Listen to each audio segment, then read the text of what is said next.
Bismillahirrahmanirrahim. Assalamualaikum warahmatullahi wabarakatuh. Alhamdulillahirrabbilalamin. Assalatu wassalamu ala rasulillah amma ba'du. Segala puji bagi Allah yang telah memberikan kita kesempatan untuk selalu menjalankan program ini hingga hari ini. Dan salawat serta salam tak lupa pula kita haturkan kepada junjungan besar kita Nabi Muhammad SAW, beserta keluarga, para sahabat, tabi'in, tabi'ut tabi'in, dan para pengikutnya yang senantiasa selalu mengikuti sunnah-sunnah beliau hingga akhir zaman. Semoga kita semua mendapatkan syafaat beliau di umur hisab nanti dan diakui sebagai umatnya. Amin ya robbal alamin. Nah, umat sekalian, semoga tetap semangat ya untuk selalu mengikuti pembelajaran di kelas ini. Semoga kita semua mendapatkan ridhonya dan dipahamkan dalam memahami apa saja yang telah dijelaskan di kelas ini. Jadi bagaimana kemarin tentang pelajaran ke-14 qalqalah. Insyaallah sudah dipahami dengan baik ya. Nah, kemarin tuh banyak yang salah ketika mengucapkan huruf qalqalah yang bertasydid di akhir ayat. Seperti huruf ba bertasydid di Al-Lahab kemarin ya. Itu yang pertamanya. Tabbat yada abi lahabi wa tab. Yang kedengaran yang sering terjadi kemarin pas setoran itu hanya kayak nggak ada tekanannya, kayak hanya sekedar dilepas gitu aja qalqalahnya, kayak nggak bertasydid gitu. Kemarin yang saya dengar tuh seringnya gini. Tabbat yada abi lahabi wa tab gitu. Wa tab hanya kayak gitu. Padahal sebenarnya kalau bertasydid di akhir itu kan namanya qalqalah akbar ya. Nah, dia itu cara mengucapkannya ketika dia bertasydid wa tab seperti itu ya. Jadi ketika kita bertemu huruf bertasydid di akhir ayat yang dia itu adalah qalqalah, jangan lupa ditahan dulu, baru qalqalahnya ditahan dulu, baru nanti kita pantulkan seperti itu. Ini untuk ditahan ini berguna juga untuk huruf-huruf bertasydid di akhir ayat yang lain. Tapi kalau tidak qalqalah jangan dipantulkan ya, seperti huruf nun bertasydid ketika dia berada di akhir ayat. Coba kita katakan an. Hanya itu aja ya, yang penting ditekan ketika kita bertemu dengan huruf bertasydid di akhir ayat. Karena kemarin kita belajar yang qalqalah, maka yang saya contohkan ialah huruf di surah Al-Lahab kemarin yang ayat pertama itu huruf ba di akhir ayatnya itu kan bertasydid ya. Jadi jangan lupa tekan dan ditahan 2 harokat, kemudian dipantulkan seperti itu. Insyaallah hari ini kita akan belajar huruf mad. Ini biasanya pengalaman aku ya selama ngajar, ummahat itu paling pusing kalau soal huruf mad ini, karena katanya banyak banget. Kalau hukum-hukum mad ini katanya pelajarannya banyak banget. Sebenarnya sih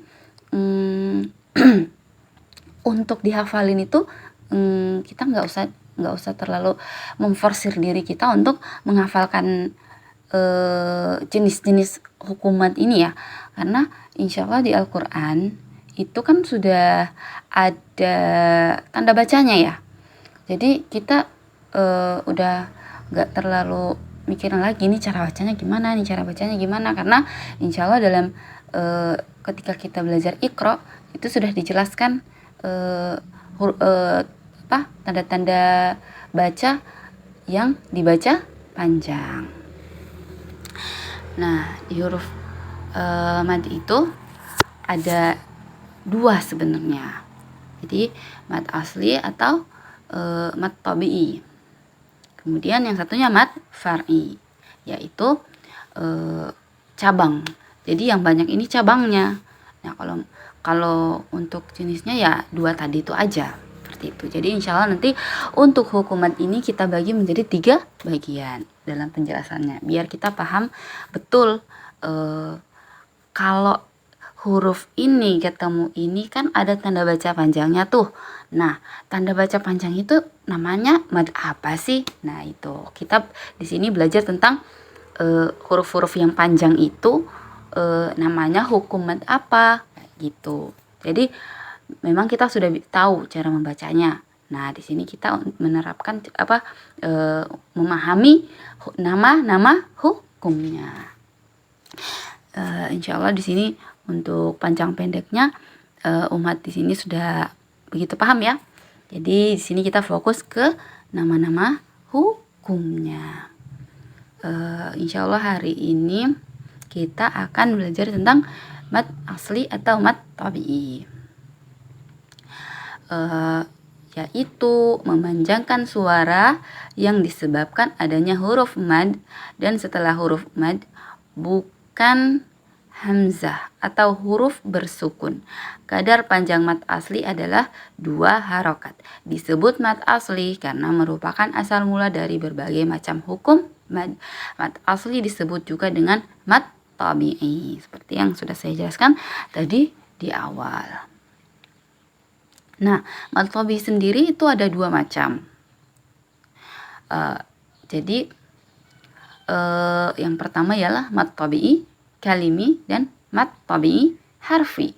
Ada juga hukum mad lain yang digolongkan ke dalam mad tabi'i, yaitu mad iwad dan mad silas sungro. Nah, insya Allah nanti untuk mad iwad dan silas sungro ini kita jelaskan di kesempatan berikutnya. Jadi kita ini hari ini fokus di mad tabi'i aja. Jadi mad tabi'i itu apa aja sih? Nah, mad tabi'i itu huruf hidup yang di belakangnya ada huruf asli, yaitu huruf alif, ya, dan waw. Nah, jadi huruf-huruf yang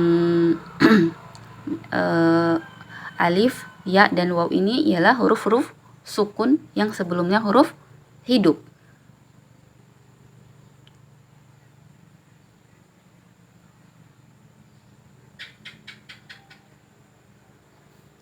Nah, jadi di mad tabi'i ini tadi kan sudah dijelaskan bahwa mad tabi'i ini jadi huruf waw, alif, dan ya itu setelah huruf waw, alif, dan ya itu bukan huruf hamzah atau bukan huruf sukun ya.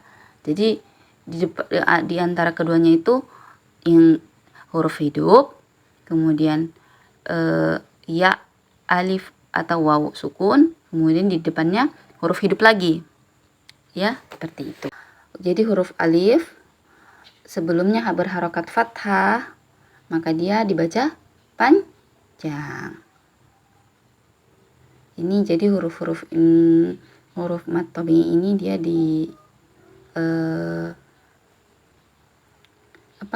disingkat nu, hi, ha. Jadi fathah, alif sebelumnya fathah. Kemarin itu kita belajarin di al-jauf ya.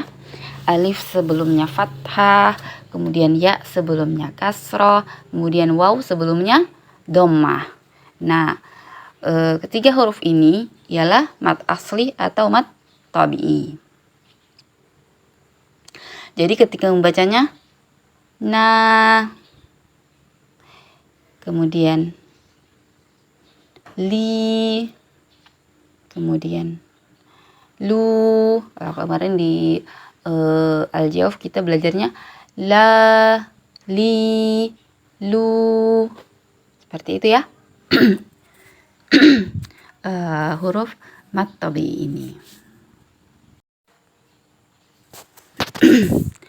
Nah, apa itu mad tabi'i kalimi? Apa itu mad tabi'i harfi?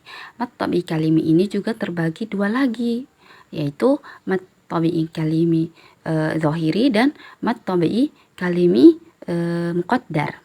Nah, yang zohiri ini, yang nuhiha ini, nuhiha zohiri itu dia terlihat ada fathah, ada huruf fathah, ada alif sebelumnya fathah, kemudian ya sukun sebelumnya kasroh, kemudian waw sukun sebelumnya domah, itu kelihatan ya.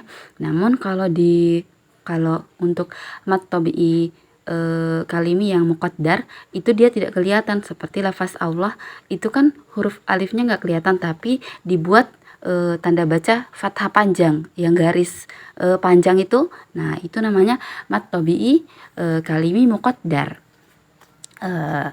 Kalau di dalam Al-Qur'an ya itu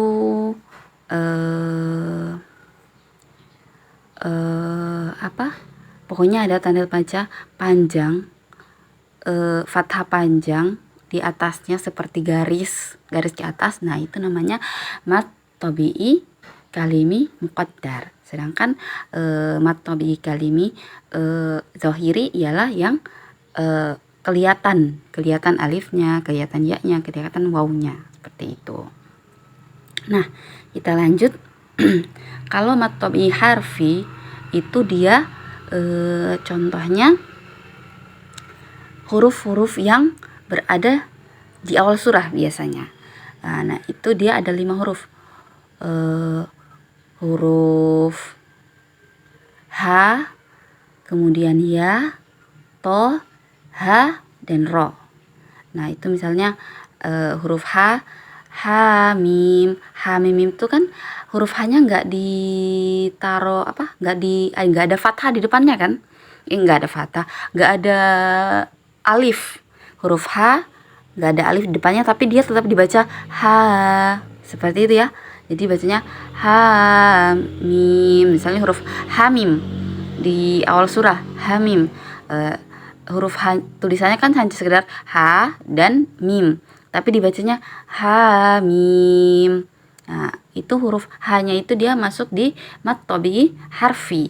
Jadi dia huruf-huruf yang dibaca panjang padahal tidak terlihat alif di depannya, seperti itu.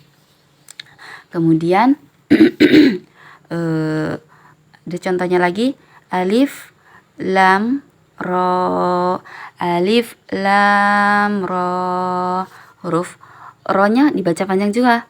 Nah, itu juga masuk di mat tabi'i harfi. Kemudian yasin, seperti itu ya, huruf ya, sin itu dibaca panjang juga, itu termasuk mat tabi'i harfi.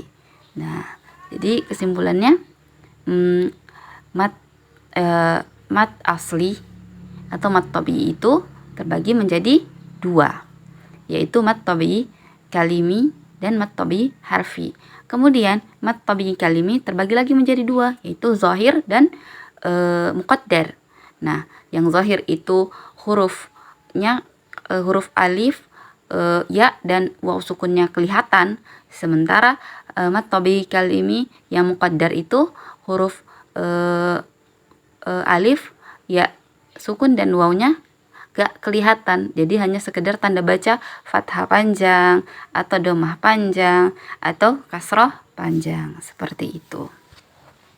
Semoga sampai di sini dapat dipahami dengan baik ya.